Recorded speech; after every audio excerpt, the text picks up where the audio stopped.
J'avais l'habitude de jouer la chanson de thème d'Halloween et il était important que ce soit Michael Myers, parce que le masque lui-même était dépourvu d'émotion. N'a rien à voir avec. La camaraderie, c'est un tueur de sang-froid.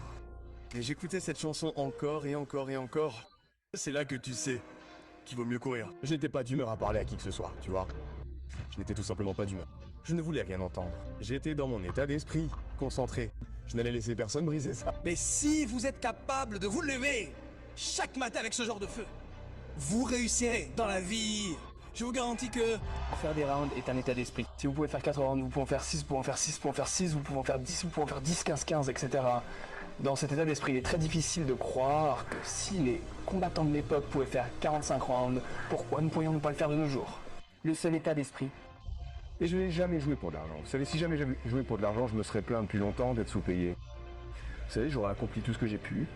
Comment as-tu réussi à intégrer cet état d'esprit à cet alter ego pour être à l'aise en tant que Black Mamba à l'entraînement ou pendant les matchs?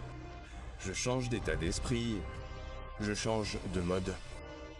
Pour moi, c'est l'équivalent de Maximus. Desmus et Gladiator qui ramassent la terre, qui la sentent. C'est l'heure d'y aller. C'était donc mon changement mental. C'était comme un acteur qui se prépare pour un film. Il faut se mettre dans cette cage. Quand on est dans cette cage, on est ce personnage. Et quand on en sort, c'est quelque chose de complètement différent. Mais quand je suis dans cette cage, mec, ne me touche pas. Ne me parle pas. Laisse-moi tranquille. Je ne connais rien de ce qui m'entoure quand je suis enfermé. Comme si je n'entendais personne, je ne peux penser à rien d'autre qu'au jeu. Tant que je me sens bien, je peux encore jouer à un haut niveau, que je suis en forme mentalement, que je suis là et que je donne tout pour le jeu. Rien ne peut me distraire de mon objectif principal. Et nous avons joué jusqu'à ne plus pouvoir marcher. Cette vision étroite en ce moment. Mon état d'esprit est à un tout autre niveau. Rien ne pourrait me distraire. Rien ne pourrait me faire perdre le fil. Vous savez, le basket était pour moi la chose la plus importante.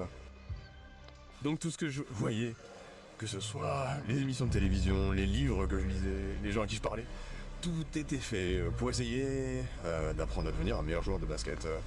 Tout. Et donc quand vous avez ce point de vue, alors le monde devient littéralement votre bibliothèque pour vous aider à devenir meilleur dans votre art.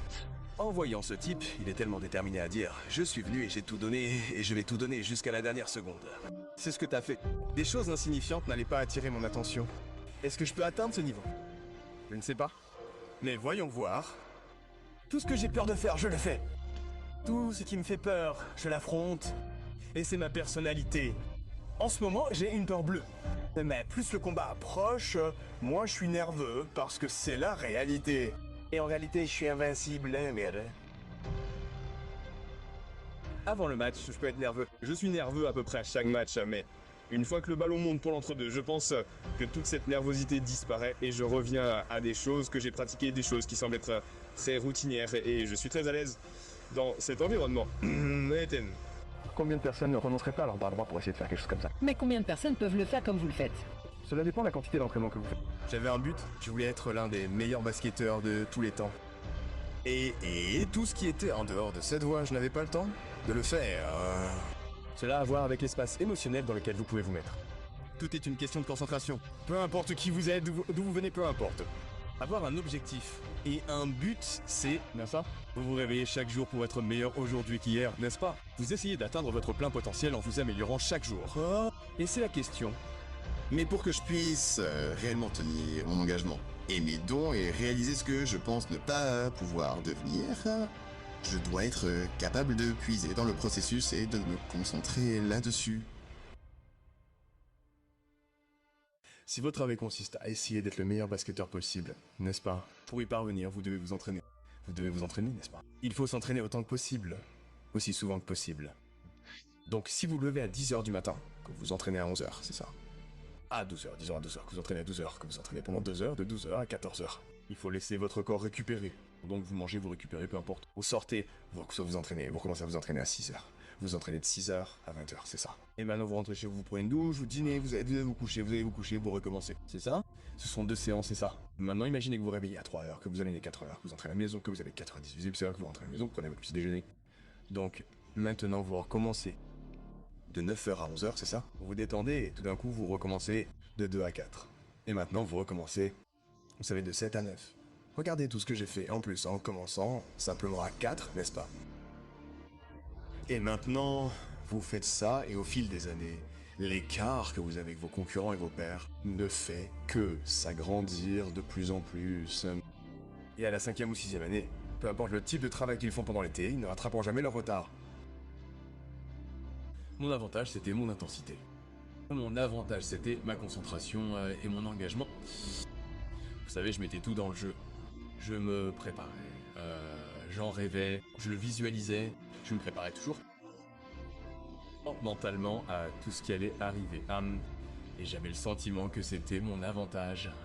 J'avais des amis, vous savez, qui me disaient tout le temps, ouais, t'étais à la salle de sport, tout le temps, toute la journée, tous les jours, tu travaillais dur. C'est tout ce que tu faisais. On parle juste d'amour et de dévouement. À la salle de sport. Quelle était vraiment votre éthique de travail? Et pendant combien de temps êtes-vous resté discipliné? Je veux dire tous les jours, je veux dire, depuis vous savez 20 ans. C'était un processus quotidien, et j'essayais de déterminer vos forces et vos faiblesses, n'est-ce pas? Donc j'ai dû compter beaucoup plus sur mes compétences. J'ai dû compter beaucoup plus sur mes angles. J'ai dû étudier le jeu beaucoup plus. Phil Jackson a été interrogé entre vous et MJ. Il a dit quelque chose à votre sujet que, pour moi, le niveau de respect pour cela est d'un tout autre niveau. Mais il a dit que personne dans son histoire d'entraîneur n'avait votre niveau d'éthique de travail. Mais j'ai quand même apprécié. Donc, depuis que je me souviens, quand j'ai commencé à regarder le jeu, j'ai étudié le jeu. Et ça n'a jamais changé. Les aspirations, les rêves de ce qu'il faut, l'engagement à travailler dur, mais plus important encore, si vous voulez être grand en mec, préparez-vous à vous relever de ce tapis. Vous allez vous faire mettre à terre. Encore et encore. Hands on some. Et même lorsque vous vous dites non, je ne peux pas être frappé aussi fort. Ou si vous êtes en bas en train de penser, je ne peux pas me relever de ça. C'est là que vous commencez tout juste. C'est là que vos compétences de survie doivent entrer en jeu. Et j'espère que vous vous êtes suffisamment entraîné, que vous vous êtes préparé mentalement et que vous avez suffisamment confiance en vous pour vous relever.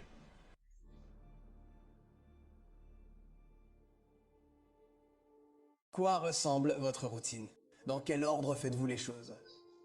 Nous sommes des animaux de routine. Vous savez, 90% de mes journées sont très similaires. Je me réveille, je fais mon plongeon dans l'eau froide, j'ai mes machines, je prends mes douches et tout. La première chose que je fais, c'est de plonger dans le froid. Première chose. Donc je prends mon eau, je prends ma douche, je fais mon plongeon dans l'eau froide, je sors pour avoir des lumières dans les yeux, et après ça je prends mon café, et quand je commence ma journée, votre force mentale vient de ces moments où, dans les moments difficiles, vous savez que vous devriez le faire, peut-être qu'au début, vous aurez du mal à démarrer, mais après avoir terminé la salle de sport, le bain à froid ou même l'entraînement, vous vous sentirez mieux. Parlez-moi de la préparation du match, de ces moments où vous vous demandez ce qu'il faut faire pour avoir un état d'esprit prêt au moment opportun. Croire en soi, c'est beaucoup de travail acharné et beaucoup de visualisation.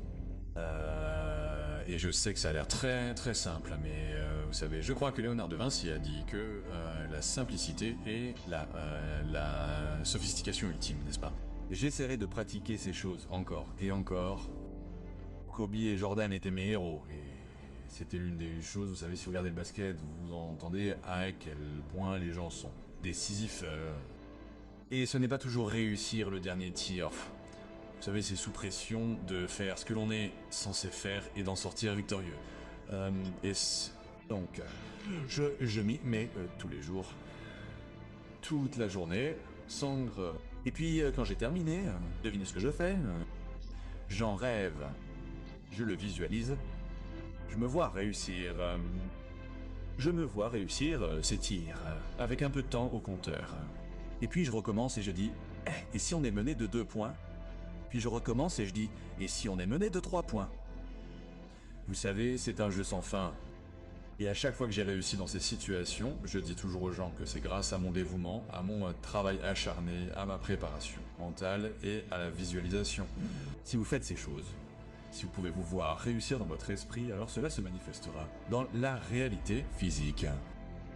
Si vous êtes calme et serein lorsque vous en avez l'occasion, j'ai toujours travaillé pour cela.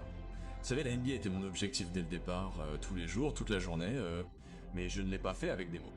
J'ai cherché à obtenir des informations. Si j'entendais que Michael Jordan avait réussi 1 millier de tirs, eh bien, s'il le fait, je veux être comme ça. Un jour, je dois réussir 1 millier de tirs. Je recherche la moindre information qui pourrait m'aider dans mon parcours. Si j'entendais parler de leur dur labeur, j'aurais envie de faire la même chose. Parce que ça me semblait logique. Si les pros font ça, alors c'est ce que j'aspire à faire. Vous avez des objectifs que vous voulez atteindre. Au bout du compte, même Alexander, l'une de ses citations célèbres, c'est « J'ai rencontré l'ennemi, c'est moi ». N'est-ce pas? Et même si c'est un élément d'un ennemi, c'est génial. Nous en avons besoin. Michael l'avait, Ravi l'avait, Kobe l'avait,